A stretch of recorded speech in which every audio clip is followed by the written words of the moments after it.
บอกเคยโทษอายที่เหตุให้น้องมีน้ำตาย้อนความหักย้อนคำสัญญาสัจวาจาสองเอาแต่กี้นอกจากพ่อแม่น้องหักแท้ก็คือสามีจึงมอบกายถวายชีวิตซื่อสัตย์ภักดีกับอ้ายเรื่อยมาน้องเองก็งูอ้ายเจ้าสู้นอกใจลูกเมียได้เงินมากินเหล้าเมาเบียร์บ่สนใจเมียคนคอยห่วงหาฝนตกฟ้าห้องอ้ายปล่อยให้น้องจมกองน้ำตาเจ็บหัวใจเมื่อถึงฟ้าผ่าหน้าที่พัญญาได้แต่ทำใจขอทำได้อ้ายมีสุขหลายแล้วหมอชีวิตผู้หมอว่าอ้ายเฮ็ดผิดสิ้นธรรมระเบียบกฎหมายเมียก็เป็นคนความอดทนจำกัดเด้ออ้ายหลายเทื่อแล้วที่ให้อภัยยามใดอ้ายจะเปลี่ยนแปลงบ่ต้องสัญญาให้ดินฟ้าสวยเป็นพยา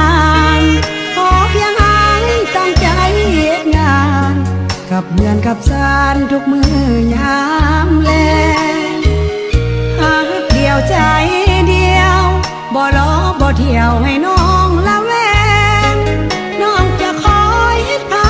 เข้าแรงคอยท่าผัวแพงกินข้าวร่วมกัน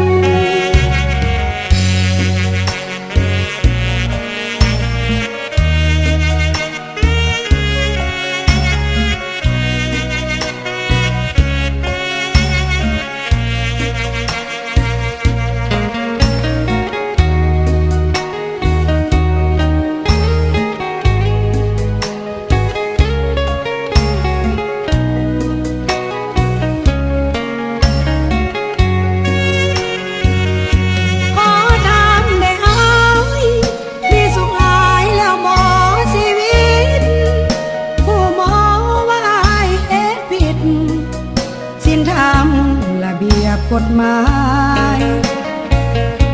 เมียก็เป็นคนความอดทนจำกัดเด้ออ้ายหลายเทื่อแล้วที่ให้อภัยยามใดอ้ายจะเปลี่ยนแปลง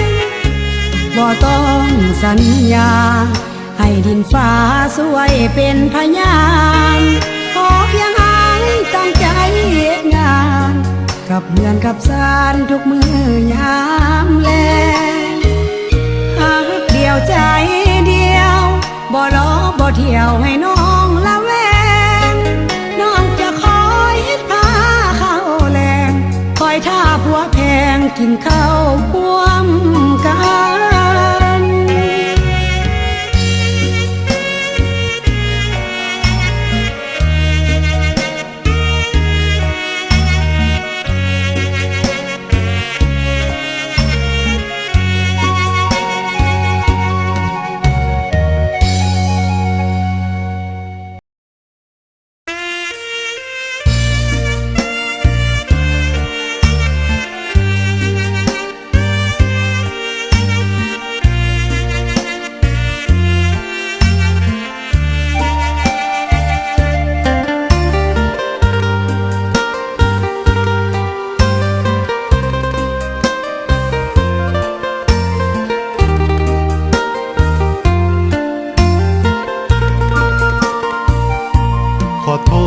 แก้วตา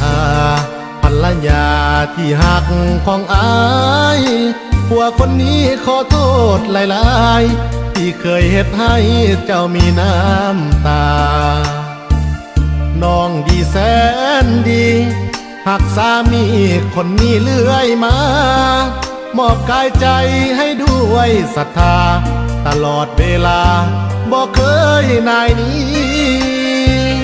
อ้ายยอมรับว่า ที่ผ่านมาเคยนอกใจเมียได้เงินมากินเหล้าเมาเบียร์บ่สนใจเมียเป็นตายหายดีฝนตกฟ้าห้องอ้ายปล่อยให้น้องมนมองชีวีคนนินทาว่าอ้ายเสื่อมสีแต่น้องคนดีก็ยังหักอ้ายผู้ตัวเกือบสายเกือบเสียใจตลอดชีวิตวันนี้อ้ายยอมรับผิดที่เคยคิดพลาดยิ่งใหญ่ขอบใจหน้ามนที่อดทนอยู่เฮียงเคียงอ้ายผิดหลายครั้งน้องยังอภัยจากต่อนนี้ไปอ้ายจะเปลี่ยนแปลงอ้ายขอสัญญาให้ดินฟ้าสวยเป็นพยานถึงฟ้าแตกแยกทางห่างกันจะบ่มีวันปล่อยมือแก้มแดงอ้ายมีวันนี้ย้อนคนดีดูแลเบิ่ง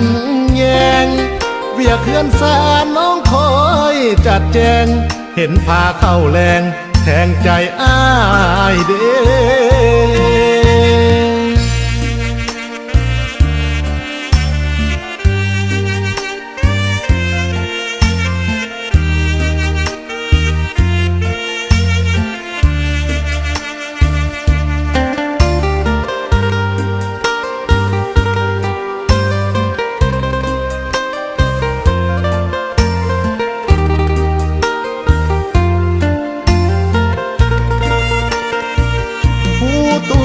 เกือบสายเกือบเสียใจตลอดชีวิตวันนี้อ้ายยอมรับผิดที่เคยคิดพลาดยิ่งใหญ่ขอบใจหน้ามนที่อดทนอยู่เฮียงเคียงอ้ายผิดหลายครั้งน้องยังอภัยจากต่อนนี้ไปอ้ายจะเปลี่ยนแปลงอ้ายขอสัญญาให้ดินฟ้าสวยเป็นพยานถึงฟ้าแตกแยกทางห่างกันจะบ่มีวันปล่อยมือแก้มแดงอ้ายมีวันนี้ย้อนคนดีดูแลเบิ่งแยงเวียกเฮือนสารน้องคอยจัดแจงเห็นพาเข้าแรงแทงใจอ้ายเด้